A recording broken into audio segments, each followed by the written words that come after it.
The format for this meeting is a 10-minute speaker, our secretary's announcements, a coffee and snack break, and our main speaker. Our first speaker for tonight is Kaylee.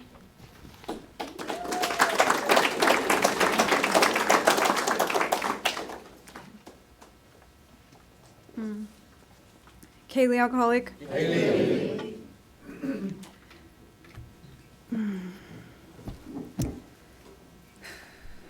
Welcome to the newcomers. I hope you guys keep coming back.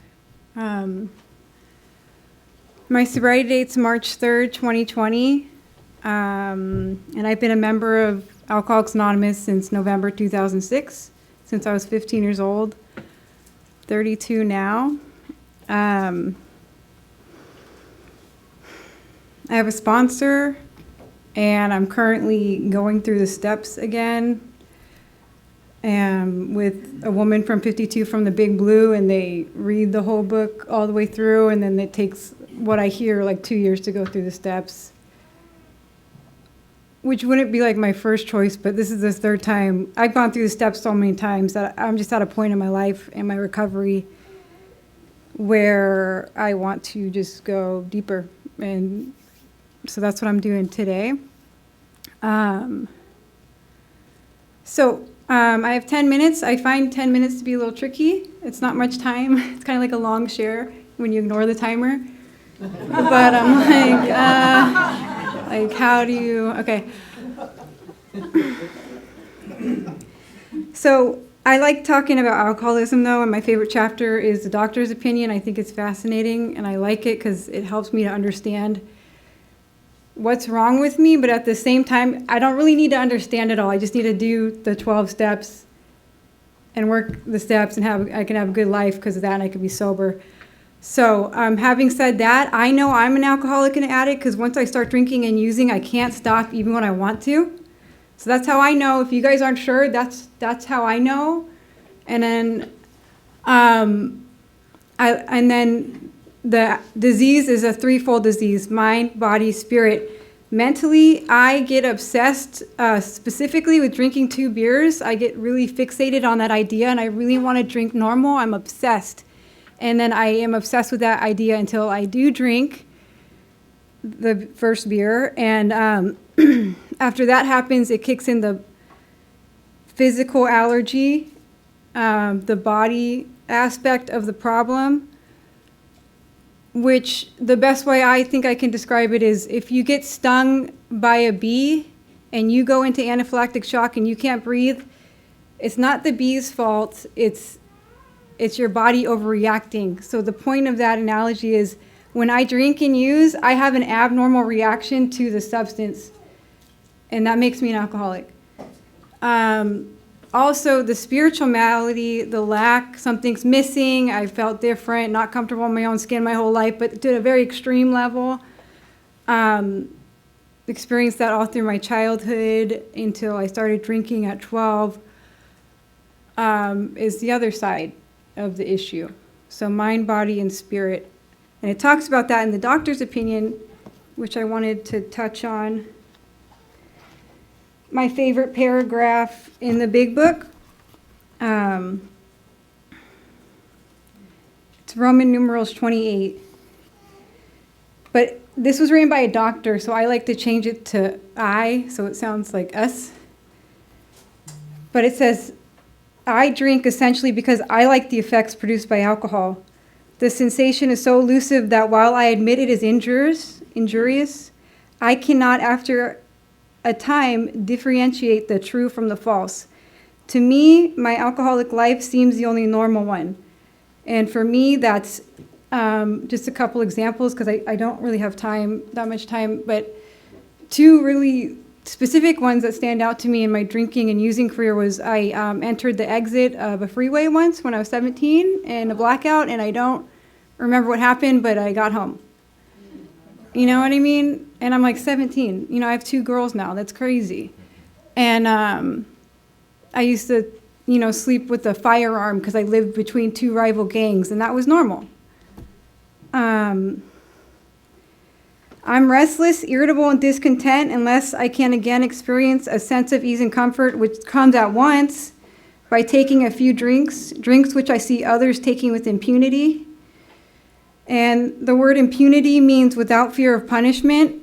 And the last time I drank, I was working at HT Grill in Redondo, and people were drinking Greyhounds, and it was Sunday, and it was sunny, and it was nice. And I wanted to drink with impunity, and I tried, and I couldn't. It didn't work out. But I see other people doing that, and it's really dangerous for me. So there's no alcohol in my house. I don't go to bars. I cannot, my craving's so bad, I want to jump through glass. So I have to be careful. Yes, I've learned to live to go to the grocery store and be okay, but still, I have to be careful, personally.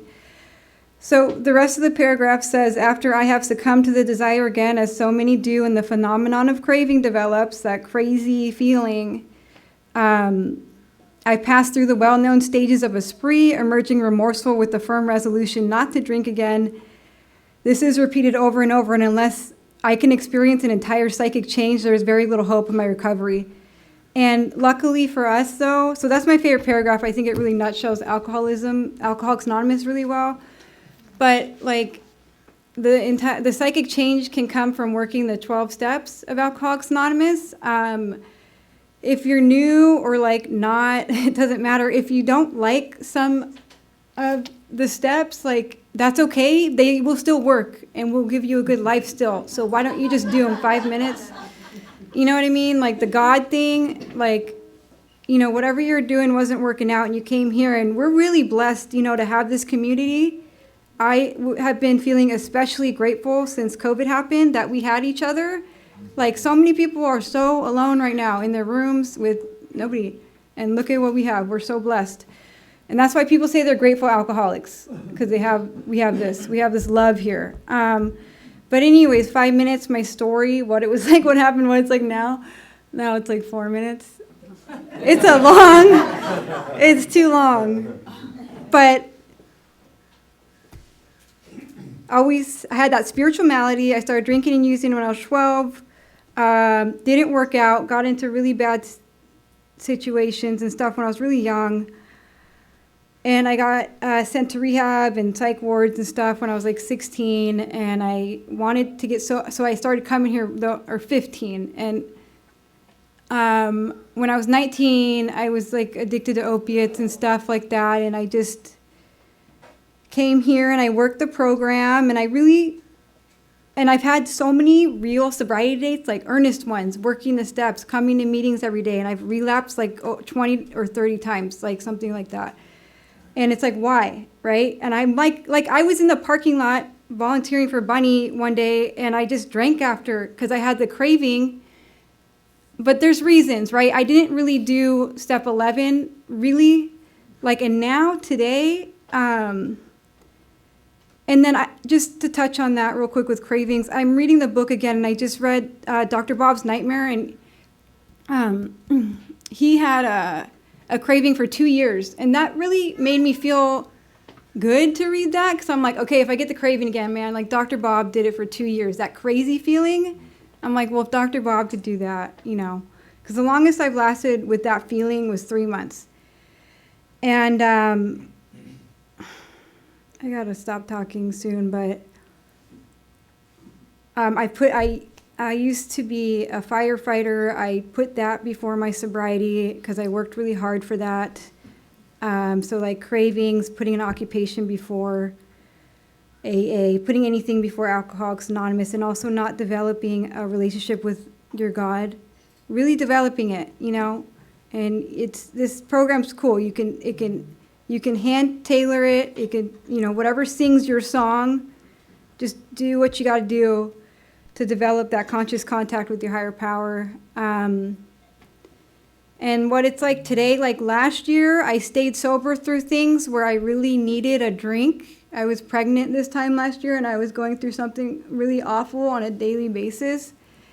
And it was really hard. And some people here helped me, and I'm really grateful for them. But I got a story now, there's no time for it, but it's I stayed sober through that stuff that people don't stay sober through. So I look forward to telling it one day. And God provides, and if you do the right thing and you stay sober, like I was stuck and I was like, how am I going to be a single mom in LA with this rent? That's crazy. And then I've been living in half a house for $900 for almost a year now with 2 bedrooms. It's like not heard of, I'm really blessed. I got a really good community around me, and I know it's time, but like just an example today, what it's like now, like I used to be crazy and I used to fist fight people and do drugs and stuff. Today, I'm a mom and I show up for my kids all the time. And like I got my hair cut today and the lady didn't do it right. Like I got out and it was more expensive because she like upcharged me and I just didn't say anything. I just paid for it and it didn't bother me. I just paid for it, and then she like didn't cut some of it right, and like normally I would have been really angry and bothered and told people about told my boyfriend about it or just anybody, but I just let it go, and like that's God and the program. So anyways, that's what it's like now. I can like do stuff without losing my mind. The 12 steps are designed for living that work. If you don't know how to be alive, there you go. Thank you.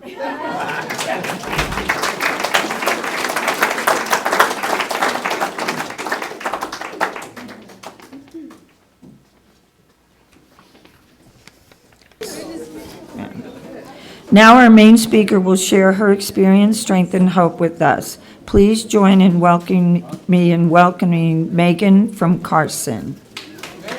Very good. I love that you threw in the Carson part, and there's somebody here with the name Carson. Welcome. My name's Megan. I'm an alcoholic. So just a warning, I get off of my train of thought because I've had a brain injury during my sobriety. So I might get a little weird, and sometimes I do an accent to make sure I'm staying on point. So it might be a little funny. But my sobriety date is November 3rd, 2008. That was the first meeting I went to, and I've kept that date. Growing up, I was an only child, both sides of my family. I played with all the boys in school, and my parents, like if they were drinking a beer or like Kahlua and milk or like anything like that, I'd say, "What's that?" And they're like, "Do you want to try it, honey?" And they'd let me sip it. So I had tried alcohol since I was probably old enough to speak. They wouldn't give me like huge amounts, but they'd give me a little bit. If I wanted hot chocolate, they'd put a little Kahlua in it. Then it went on to my next thing that I tried was cigarettes. Then it was a big jump from cigarettes to methamphetamine. So I would stay up all night watching, I would have the TV on, but to the lowest volume to where it was like you can barely hear the TV. And then I would hear that annoying song from MASH come on at like 4:35 in the morning. And I knew it was pretend sleep time because mommy's going to be waking me up at 6 a.m. to get ready for school. And she used to wake me up and I'd be like, "Okay, I'm ready to shower and get to school." And she's like, "How do you have so much energy all of a sudden?" And I just told her I'm a morning person. And, going through like high school, where I go to school is dominantly every kind of race you can think of. I probably stood out the most, but if you knew what nationality I was, then I was cool with certain groups of people. I'm Filipino, Portuguese, Italian, and Norwegian. My entire family has grown up in Carson their entire lives. Part of the family is well known in San Pedro, where my great-grandfather was the captain of the police department down there. Two of my grandmothers were nurses at, I think it was called Providence back then, but now it's called Providence. So if you go down to the Maritime Museum, my great-grandfather's name is on a wall in there, and if I mention my name to the police, luckily I can get out of trouble. I tried shrooms a couple times. They were hard to get and taste like shit, and I didn't go any further than maybe 1 or 2 times. Ecstasy I tried, and acid, but my three things that I really liked were either, well, Camel Lights. If I didn't have enough money for marijuana, then that was fine. I had enough money to get a Miller High Life or some Bud Light, have some cigarettes, and if I could afford it, have a handle bottle of Captain Morgan hidden in the back of my truck with the taller flask of Captain Morgan right behind my seat in my truck. So I wrote down little bullet points because, like I said, I have a little brain injury, so I kind of have to refer to certain things. So in 2008, in June, I was working at Target as the planogram team. Basically, I was my own boss, and I was the only planogram person in the daytime to basically, like, say, like an end cap was changing how soaps were laid out. I was the one that got the labels, set them out, made sure the products were there, and did all of that. And my shifts were usually from 4 a.m. to 1 p.m. What I used to do is I would leave, depending on how bad my craving was or how fast I finished my job, between 11 and 12, and I'd go buy what I could afford. Captain Morgan if I had the money, beer, weed, cigarettes, and enough gas to get me to and from work. And I would also tell my mom I spent all my money. My check was small. Like, I would lie to her and she'd give me more money and had no clue what I was doing.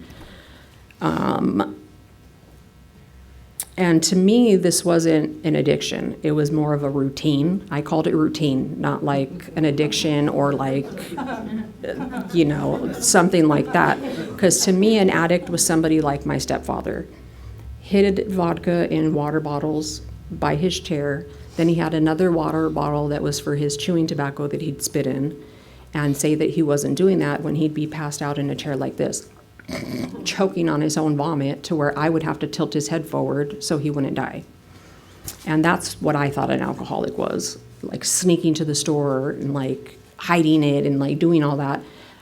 I didn't hide it in other things. I kept it in plain sight, which was only in my car. My cigarettes and my weed. My parents basically told me, we'd rather you have it do it here than get caught smoking weed somewhere else. And they were okay with that. And so in June 2008, my stepdad and I didn't have a very good relationship at the time. It was kind of like I respected him for marrying my mother and not being a dickhead to my mother. I cuss a lot and say a lot of things, so I'm really sorry, and that's just how I am. My stepdad, in the middle of the night, I was hungover. He was trying to wake me up, and he couldn't. And then he was like, Megan, get the fuck up, wake up.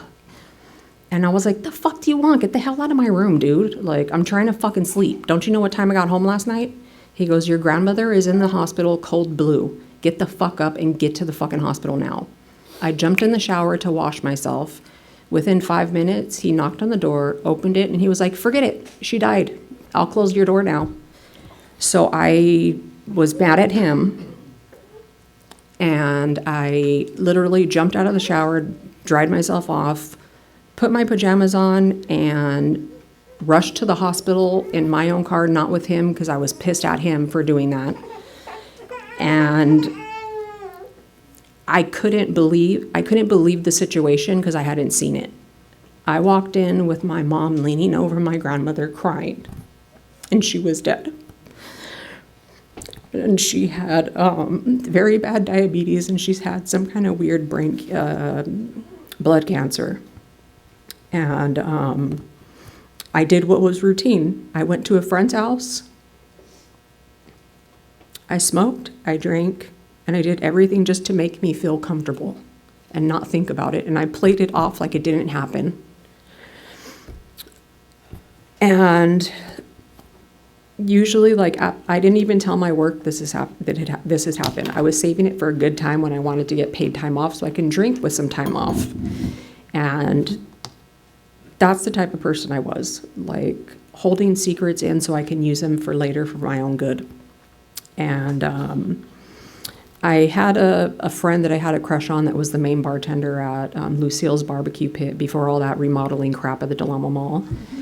And If she knew I was drunk or like wanted to drink or knew I was in a mood, like any of the mess up drinks for any of the servers, they all came to me. And she would make sure I would eat. If I needed to take a nap, I'd go sleep in my Toyota Tacoma truck that I had at the time and wait for her to get off, and then we'd go to her house. She had a pool with a nice little waterfall, and we'd smoke weed and get drunk or whatever. And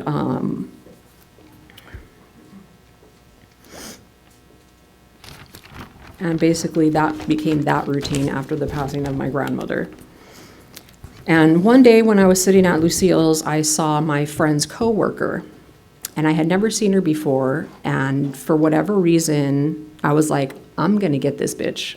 Like, she's gonna be mine. I'm gonna fuck her. Like, and so I pursued it. This girl was in the closet. She was gay. She was in the closet. She introduced me to her mother, which was kind of weird to pretend like you're just a friend. And I'm like, if you're pretending, like, why are you letting me meet your mother? And we hung out for a few months, then she started kind of pushing me away a little bit, and I had no clue why, so I kind of asked her, and she was like, why don't you come with me to this place that have AA meetings? And I was like, are you meaning AAA, like insurance? I already have that shit. My parents pay for it. And I was like, oh, if I go, I can fuck her. I'm gonna go to this fucking meeting, because after it's on. And so what happened is I went to that meeting. It was on November 3rd, 2008. They went around the room, introduced themselves, and I said, I'm Megan, I don't know why I'm here. And everyone clapped. And I was like, why the fuck is everybody clapping for me? This makes no sense, this is weird. And then I heard this woman, I haven't seen her since. Her name was Kit, if anyone knows an older woman named Kit, that I think she was a lesbian sailor or something. She shared a story that it had nothing to do with drinking. It had nothing to do with what she used, what she touched, what her addictions were, nothing. She talked about crabs, not like these crabs, like crabs in the ocean. How when their shell doesn't fit them, they shed it and grow a new one. I've been sober since I heard that sentence. And I have no clue why, how, or what, but I still didn't think I was an alcoholic. And there's been 3 times that I've been to a Catholic church. When I was learning about a higher power, how to have one, I went to the church that I used to go to. I've been to this meeting 1 time when I was new in sobriety, and the last time I was here was in January for a funeral. And so that's what happened. And during that, what happening is I would go to a lot of young people's meetings. There was a Friday night, I believe that's the Gong Show. Saturday night was Torrance Memorial. Sunday night's the Gong Show. And I'd go to a women's meeting on Monday nights. Tuesdays, I'd usually be, Monday through Friday, I would be at the 4 o'clock retreads meeting. And I got a sponsor, and what the hell did I write down? So the sponsor that I asked, I'll just call her B, she was someone that I had a confrontation with when I was loaded, and we both didn't know it until she came to pick me up to take me to the Friday night meeting. She saw my house and was like, hey, I know some guy around here that I used to date named Richard. So before I knew I was gay, I was dating a guy, Richard, that cheated on me with 2 women. They kicked him out of his house, out of their place of residency. And the woman picking me up was the one that kicked him out and was calling me for 2 to 3 days, harassing me about sleeping with this guy. So it was a very long drive from Carson to the Alano Club in Redondo, knowing that she recognized who I was and that she was talking shit to me on the phone and vice versa.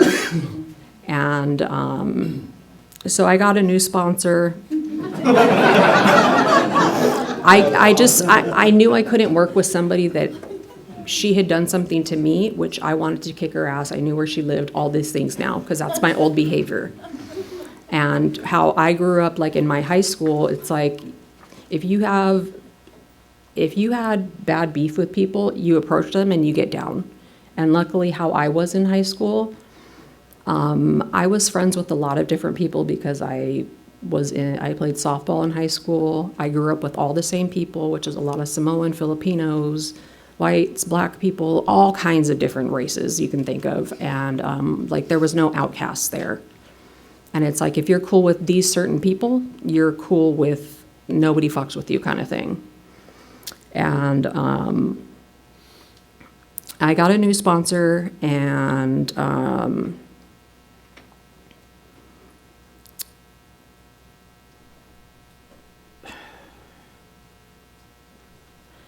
I was practicing old behavior, how I would say I'm at work, and I would kind of, I'd leave before my shift, and then I'd come in the next day and fill out a timesheet saying that I was actually there.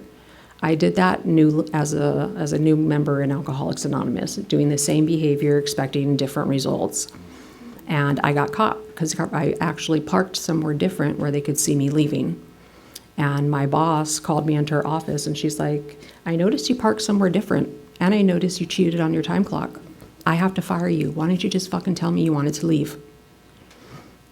And I was like, I'm sorry. Like, thank you for letting me work here. And I just walked out. And it was Target in Torrance. And so being sober, I was at the Alano Club a lot. And Bunny, she had to leave. I was studying to be a pharmacy technician. I had just gotten a job at Vaughn's on Prospect, working in the service deli, making fried chicken. And I'd get off of work there, go to the Alano Club, do my homework. She would let me sit, and she's like, if anyone asks you, you have a membership. You don't bother anyone. You're allowed to sit out here. I see you studying. And I would study out there every single day. And there was a lot of YPA around there still is, but I don't know how dominant it is anymore. I was on committees. I've hosted events with people. And I actually really started getting into what I want to be, and do I want to be that person that signs that court card lying about being somewhere when I'm not. And that like humbled me to a little bit. And, I've been with this company still to this day, moved up, obviously not frying chicken anymore. And going to school, the topic that I picked to be my career choice was, since I had done this in my past, I sold drugs, I used drugs, and I decided to be a legal drug dealer and become a pharmacy technician. When I finished schooling, I don't know how, but my corporate office somehow got my information. They called me and they said, today's your last day working service deli. You're going to be working for corporate, being a floater technician. And I was like, what does that mean? And they were like, basically, if a store needs you, you're going to go there, we're going to pay you gas, and you're going to get paid for your time going. And I was like, hell yeah. And this was before cell phones. I used to have to print it out on like Google Maps or whatever the app, MapQuest, yes. I had to print them out and hope I got to the right place because I didn't have a cell phone. Wait, I did, but it wasn't like that great service. And it gave me $6 more an hour. I made more money. They paid my gas. It was awesome. And this is going along with also the sponsor that I had. By this time, I think I had a year and a half. I got a new sponsor because I felt stagnant with the sponsor that I had. And this woman had just gotten out of a group called New Life. And a lot of the women left that group, and they started going to a women's meeting on Monday nights in Hermosa Beach at the Alano Club. It's at 8:30, I think, and it's an hour. And they were all new to a different type of AA because they were brought up in a specific way by a specific man, and they get kicked out of a lot of places and aren't allowed there anymore. And they're still around, and they're called something different now. So they all felt new, and this chick was gorgeous. She looked like Hawaiian, light green eyes, surfed, skated, went to all the young people's dances, and when she talked like she was stoned and like so mellow that I was like, I want that pretty ass bitch to be my sponsor. And so she was my sponsor, and I think I had her until I had 8 years sober. And I had sponsees, and they would relapse, and I always thought it was something that I didn't do right or something that I didn't catch that they were trying to explain to me. Then I realized, but I stayed sober. It ain't my fault that they decided to drink. That I didn't put that to their lips. Like, I didn't buy it for them. And I had to learn that. Like, I took things personally.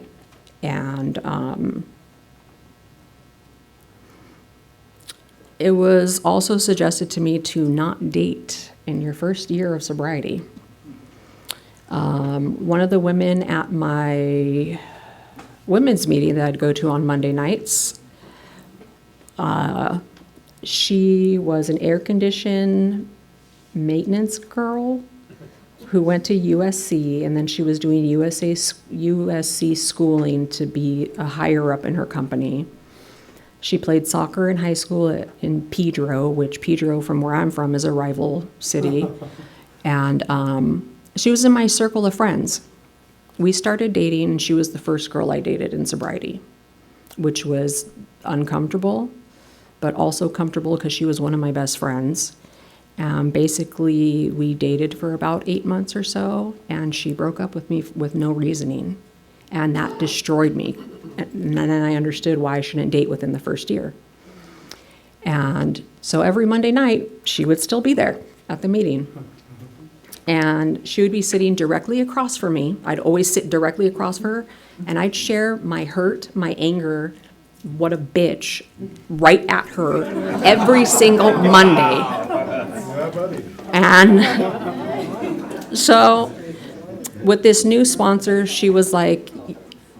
this new sponsor was like, hey, you need to not do this kind of behavior. And if you're going to vent about someone, you're going to sit to where you can't look at them, or you're just not going to go to this meeting. I know you have a commitment and you can give it up. Like, it was kind of like, stop doing the shit that you're doing and just pay attention to the meeting. And I started doing that.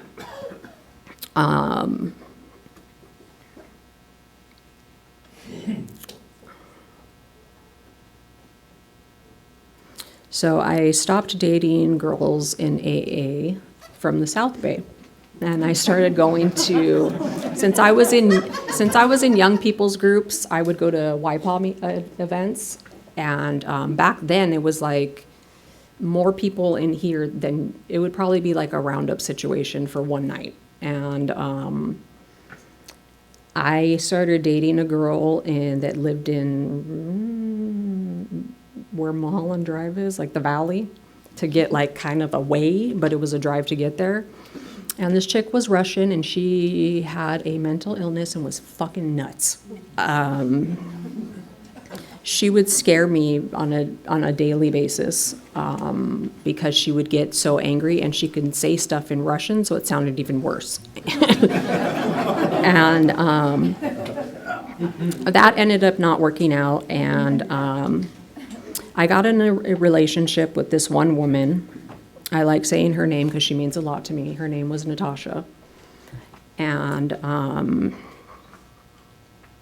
we were together 2, maybe 3 years, and she called me and was like, oh, you don't need to come over tonight, or whatever was said. And she basically broke up with me over the phone. I didn't understand why. I thought it was something I did. Can I come over and talk to you? This, that, and the other. She's like, I'm not going to have you drive an hour and a half to come talk to me for me to tell you the same thing. It's just, it's not working. And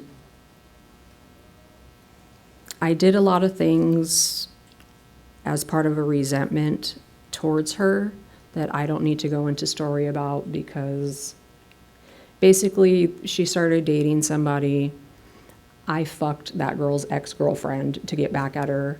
And to this day, it's been at least 10 years, to this day, that one girl still tries to hit me up randomly, and I'm married. So none of that helped.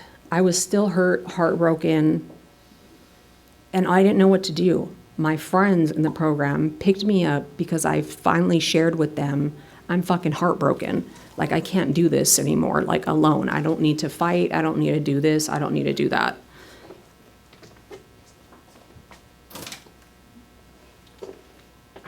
So I basically just tried to jump into the steps more and figure out, why was I so resentful at this? It wasn't something, I had to find my defects of character in the situation. Then I had to work on accepting what it was. And, soon after I started getting better, I started getting more involved, taking more commitments, hanging out with friends more often, going to events, learning my pharmacy job and being accountable and learning how to drive certain safe ways with, having my map ready, having certain tools that I learned in here to be prepared for my drive in the morning. Maybe have my lunch packed and maybe have the coffee pot ready. So I just put it on. And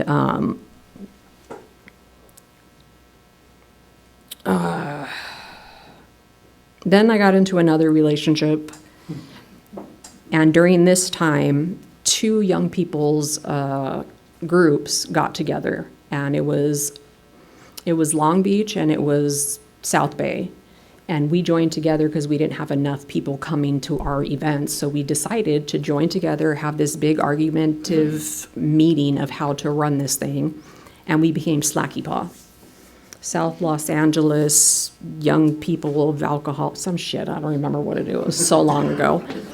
And we ended up hosting a conference on the Queen Mary. And it was 4 days long, and it was awesome. And at the same time, I stopped doing young peeps after that because it was fucking annoying. And it was really hard to not break rules or piss off the people on the on the Queen Mary. I was also going to a lot of other outside service things, doing pharmacy and traveling, and then I got a call to be stationed at one store instead of going to 8 a week. And so my grandmother passing away is 6 months before I got sober.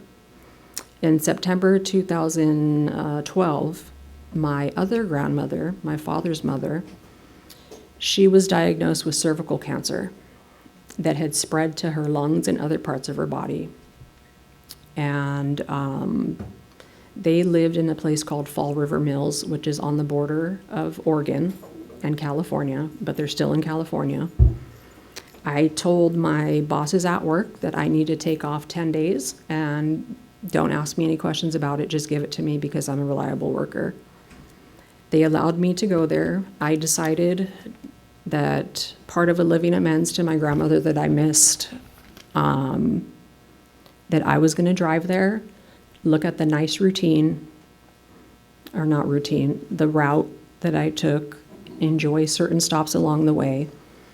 And I showed up there, and my grandmother taught me how to make a dish that was my favorite dish of hers growing up. I have the recipe written down. I'm too afraid to make it because I'm afraid I'll judge myself that it doesn't taste the same way. But I was able to show up. And that was huge. Driving fucking 10 hours alone up past Mount Baldy, to the border of Oregon. And their house was basically every 2 or 3 blocks there was another house. And, she ended up passing away, and she passed away the way she wanted to, at her own home that her and her husband decided to move to and build themselves with him only. And that was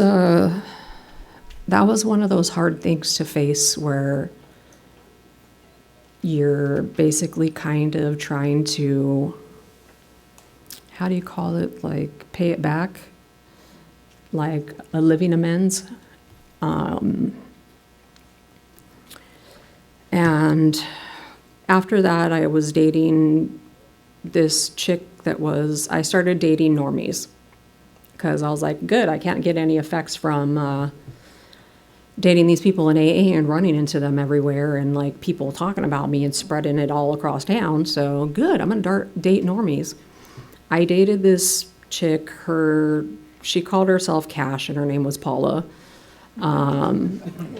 She lived in Laguna, so I had to really drive to go see her. And we ended up, I want to say we fell in love, but it was more like just a quick romance kind of thing. We got our own place in Long Beach. I was working 7 days a week, overtime. I had 2 dogs that I took care of. I paid most of the bills. She was trying to make her own massage studio in our house, which I allowed her.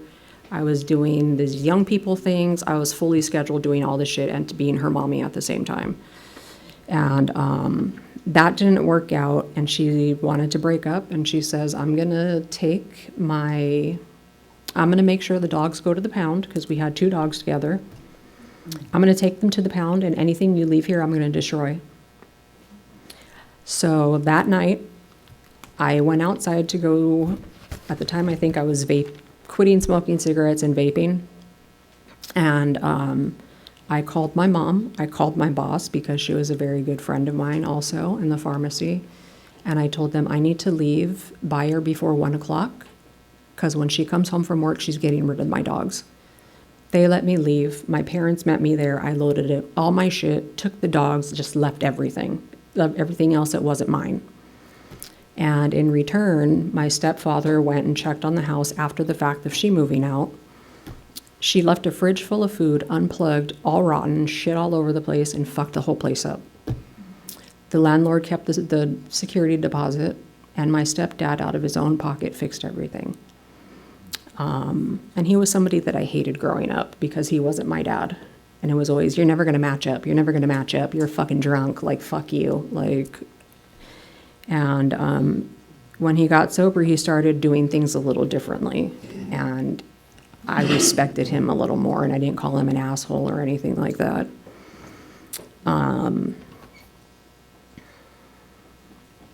So by this time, it's June 2014. I was trying to start a new relationship very shortly after I got out of this relationship with this psycho, and it happened to be the first girl I ever liked in high school. We got our first ditching ticket together. In a sad way, we were ditching at the same place, and I didn't know what was going on, but she was being raped in the other room. And she came and cuddled with me on the couch, and I'm like, get the fuck off me. You just had sex with all these dudes. Like, what the hell? And later on, she told me that's not what happened. She was asleep and was raped 3 times by the same person. And I felt terrible for thinking that about her, but I had no fucking clue that what was going on. So we started dating. Her family and her best friend really didn't trust the fact that I was a good person, because they knew who I was growing up. We went to the same high school and everything, and got in trouble for everything. And she started seeing how myself was being sober. And her telling her mother and her best friend Emily, which I also grew up with her best friend, and her mom hated me. They were like, okay, she's different. And then they asked me to be friends with them on Facebook and all that crap, and they noticed that I was different. Then I'd meet them in person, and they noticed I was not like I was in high school. I wasn't a piece of shit. And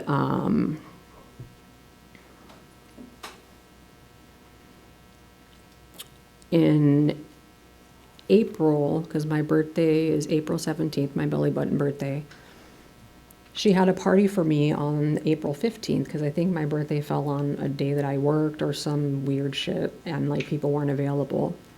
She threw a surprise party for me. And she asked me to marry her.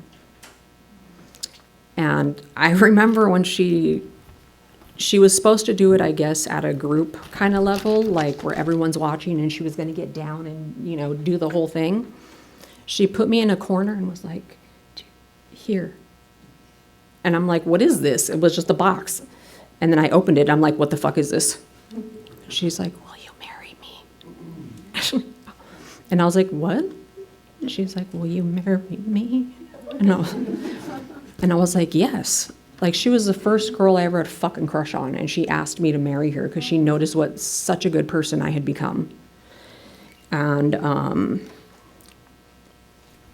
you know, I had sponsees, I had a great job, I had an awesome sponsor, I had commitments, and I was satisfied and happy in my life, you know, and it was weird because she still smokes weed. There's alcohol in my fridge. She's not an alcoholic, like, not to me anyways. I think she's more of a pothead than anything, but I could care less about that.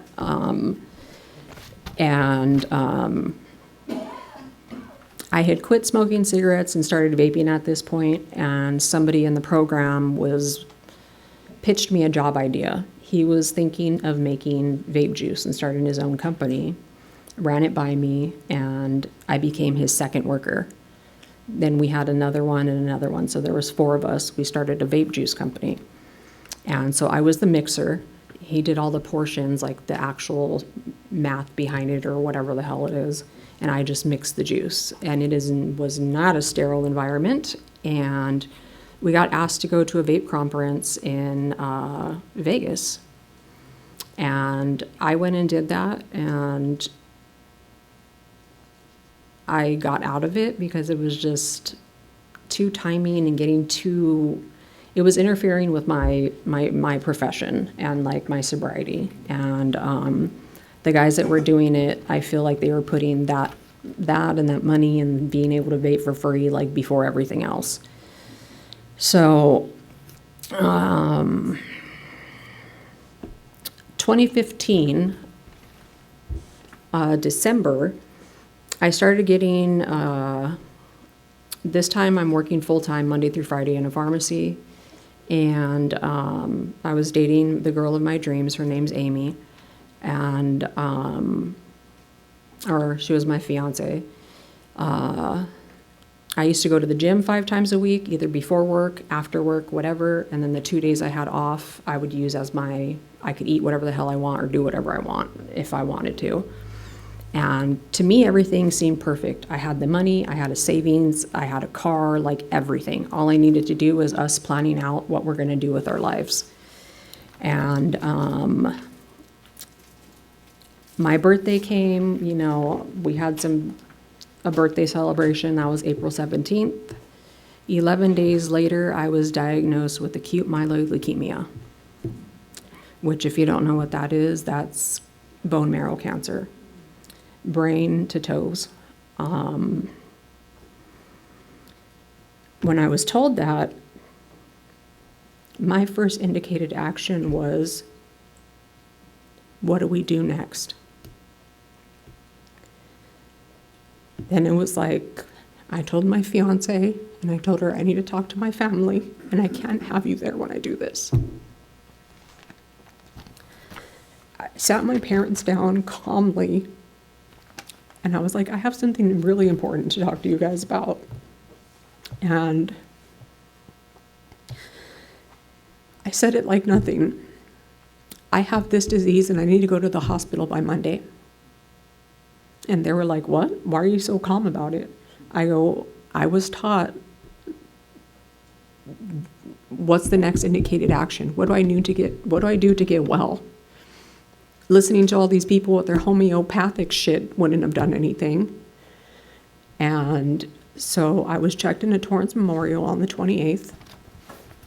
And I decided to get a new sponsor because a lot of people that were my friends didn't know how to be there for me in this kind of situation.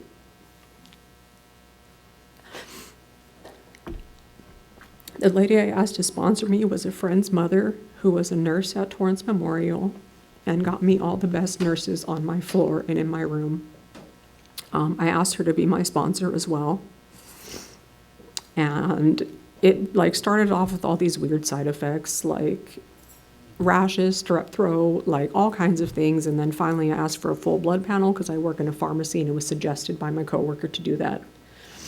I listened, and the next day I got that call. For almost 2 years, I was in and out of a hospital because the cancer that I had was, there's no stage to it. It's due treatment or you're not going to live very long. And since I have no siblings, nobody's stem cells or blood matched me. Nobody in my entire family. Luckily, 2 women donated their umbilical cords to me. One took and one didn't. When I woke up, I had to learn how to walk, talk, read, write, all these things, and all I could remember was, did I fucking relapse? And I kept asking that. What did I do? I never black out. What the fuck is going on? And even during that time, I was told I can vape at my own discretion. And I always share this because when I see people vaping, it pisses me the fuck off, especially when you're smoking somewhere when you're not supposed to. I was vaping in the hospital. My lungs filled up with fluid. They collapsed, and they had to put me in a coma to let my lungs heal. They tried to wake me up. I wouldn't wake up for 11 days. They had to call my biological father, who I have not spoken to since I dated that girl, Natasha. And his family basically threatened him if he didn't come get his blood tested that he's disowned and they're gonna, if he ever shows up, they're gonna whoop his ass. He came, I don't remember him coming at all. And I guess the second he saw me, he broke down on his knees and cried to my mother. And luckily his blood didn't matter, it didn't need to be there, and he still does not talk to me to this day after that. I wasn't allowed a lot of visitors because my immune system was so compromised that nobody could visit me. And I would try to do meetings, like see if they would let me just be on video on the phone, but it was against rules and blah, blah, and all this shit. So I started having meetings at my house when I was back at home, which took almost 2 years to be back at home. And I was never a blackout drinker or anything. I always was pretty coherent during everything. But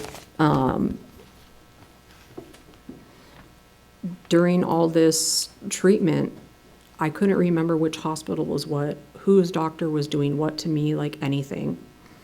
And I got all through that, and I want to say right before COVID started, my doctor suggested that I be on a medication that basically kills cancer cells instantaneously, allegedly. And what it did was give me leg cramps to where I couldn't stand, and I'd be on the floor in the pharmacy crying in front of patients and my pharmacist. I had my license taken away to where my mother had to drive me everywhere. And then they started tapering me off this medication, which now I have a seizure disorder because of it. So since then, I've had, I think I've only had 4 because I only remember 4, but apparently I had more than 10. I have a dent here in my forehead now. I have dent here. I have scars all over the place. And I have to take 14 medications a day just to be able to like do stuff. And then at one point I thought I was crazy because I kept feeling like a little kid. Like if I saw this bell, I'd be like, ooh, what happens if I ring it? Like, and I would say things like that even at work. Like I would see kids and be like, ooh, what are you playing with? And I would totally ignore that I'm filling a prescription. And I told my doctors, and I was like, I think I'm crazy. I feel like when I see something that interests me, I'm like a little kid and I got to play with it. So they did 2 testings on me, which they took 8 hours each. And I had to prove my point that I wasn't crazy, and they did all these testings on me. What they found out is from getting the stem cell transplant, which was from an infant, and at this time I was maybe 4 years after the fact of me recovering from that. My mind was a 4-year-old, but I knew how to tap into being an adult. I just didn't know how to do that yet. And me and my wife had to put off getting married for a while. We finally got married, and what it's like now is I had a good solid group of people that they were my girls. There was like 4 of us that stuck together through everything, and we went to a bachelorette weekend. I forgot one of my meds, and it made me get into that little kid mode again. I went off exploring, doing things when I guess we were supposed to be doing a group activity together, and they got mad at me, and I tried to make it right, and I heard them talking shit about me upstairs, and they all left me alone downstairs in Airbnb because they didn't want nothing to do with me. And after I heard them talking shit about me, I got in my rent-a-car and I checked it in, and I sat in the airport for 8 hours alone. And my whole thing was, what's the next indicated action? I thought about what I had done wrong. Maybe I shouldn't have gone alone. Maybe I should have double-checked my meds better or had my wife check them. I go down the whole list. And my next indicated thing is I try to get a hold of them to make amends. They all blocked me on all forms of any communication. So I wrote letters to the 2 people that I believe I hurted the most, put one under the main bachelorette's doorstep, and I went and hand gave the other one to this other person, and didn't ask anything. And basically, they're still upset with me. I was wrong to go put a note under her door. They thought I broke into her apartment complex and did all this shit. And I'm like, the gate was open. I just went and put it under the door and left it alone. I can't call you, I can't do shit, whatever. So to me, my side of the street is clean. And I've always been told to like try to make it right when I know I've done something wrong. And right now, like I have a sponsor that has less time sober than me, but is a spiritual healer. He's also a licensed therapist, and he doesn't even live in the country. He lives in Portugal. So every Friday or Monday we talk. If I need to talk to him, he's always available. And I just try to right wrongs that I do. If I can't make it somewhere, I try to let somebody know unless something really serious is going on with me medically. I'm trying right now to build new friendships, new relationships with people. I'm trying to just be a wife, be a worker at work when I'm able to work 2 days a week because I'm partially disabled now. And, you know, if I didn't get sober when I did, this is the part that really hurts. If I didn't get sober when I did, I would have fucking died because I wouldn't have known I had cancer. And that to me shows me like I came to the right place at the right time. I knew the right questions to ask. I got in the right job to where someone told me to ask these questions. And there's been several times where I've had seizures where I wake up and I'm just like, why am I in an ambulance? Did I fucking relapse? I've never blacked out. What the fuck's going on? And they're like, no, you just had a seizure. That's it. I've never relapsed. November, I will be coming up on 15 years. And this has been the toughest walk I have ever had to do in my life. Facing reality on God's terms and getting through it. That's why I give so much shit when I see people vaping. I send them pictures of me in a coma. Or a picture of my lung collapse. And I did that to a girl last week because she wants to quit, so I scared her. And right now, you know, I'm working on some of the stuff that I have triggers with. At nighttime, I have to write, well, morning, AM gratitude, PM gratitude. I read 86 through 88. I read 4 prayers. I do a prayer. I pat myself on the back. I give myself a kiss on the hand, and I tell myself I did a good job today. And I'm wearing this little charm here today because it was my dog that passed away, that was supposed to be given away from that bitch. That when I got home from cancer, he passed away right after when I got signed on back to go to work.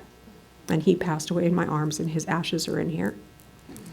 And he's always helps me get through things. And I'm just very grateful that I'm able to be here and share some of my story, even though it's a lot different. And I didn't talk too much about my drinking career. It's more about what I went through in my sobriety. And like Kaylee, I've known her for a long time. And instantly I asked her to be the pre-speaker with me because I know I would have somebody comfortable there with me. And I'm just really grateful to be here tonight. And thank you for letting me share my story.